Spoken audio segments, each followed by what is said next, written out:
I woke up to the sound of something wet slapping against the floor. Then another, and another. I sat up and felt something cold and slimy on my arm.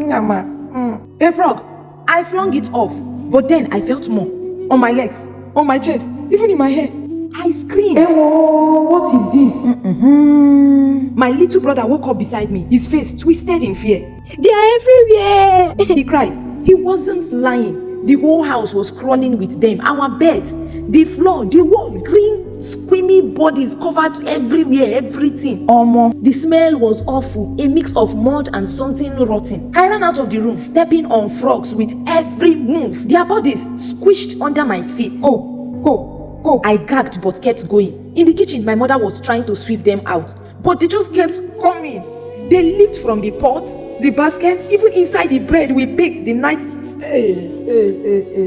My father stood at the door, looking out. His face was pale. It don't happen, no. He whispered. I followed his gaze. Frogs covered the streets. They poured out of houses, jumped over stores in the market, swam in the water jugs. Even the palace wasn't spared. People said Fir'auna himself had them in his bed. We all knew why this was happening. Musa, the Hebrew man who kept going to Fir'auna, saying his God wanted our slaves to be free. Fir'auna refused. His head was stronger than a coconut. And now, see wetin e cause. First, the river turned to blood. Now, the frogs. That night, Fir'auna finally called for Musa. He begged him to ask his God to take the frogs away. Even me, I don't tire. Musa agreed. And by the next day, they were gone. But not in the way we hoped. They didn't just disappear. They died. Everywhere. Piles and piles of dead, rotting frogs. The smell, worse than anything I had ever known. We had to shovel them out of our homes, our streets, our wells. For days, the stink filled the air. We could barely breathe. And after all that, Fir'auna still said no. That man get my shot. If this was only the second plague, what would come next? I thought it couldn't get worse. Then the gnats came. It started with the wind. It carried something strange, fine, brown dust that tickled my nose. I wiped my face, but the itching wouldn't stop. Then I saw them, tiny specks moving in the air. At first, I thought it was just the dust though. But then they landed on my skin. They crawled up my arms, into my ears, my nose. Wetin be this one again now? Gnats! They filled the air so thick we could barely see. They were in our clothes, in our food. We scratched until our skin bled. Even the animals shook and rolled desperate to get them off.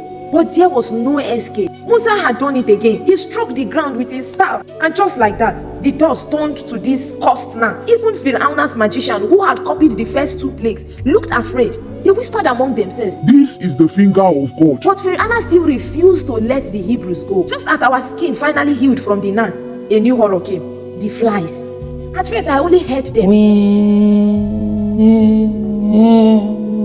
Then a storm rolling in. Soon, black swarms filled the sky. They came down on us like a living cloud. Flies in our eyes, in our mouths. Hey, flies covering our food.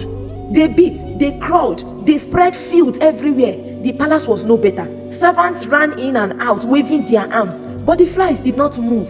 So these flies have no feel respect the king. People whispered that Musa had warned Fir'auna again and again and again. Fir'auna had refused. Then we heard something strange. In the land where the Hebrews lived, there were no flies. Their air was clean, their food untouched. It was as if they lived in a different world.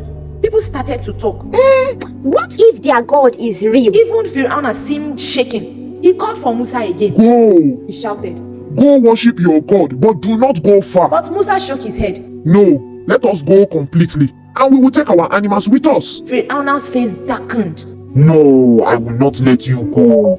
And just like that, the flies were gone. But we all knew this was not the end. It was only the beginning. Thank you for sticking with me to this very moment. I love you.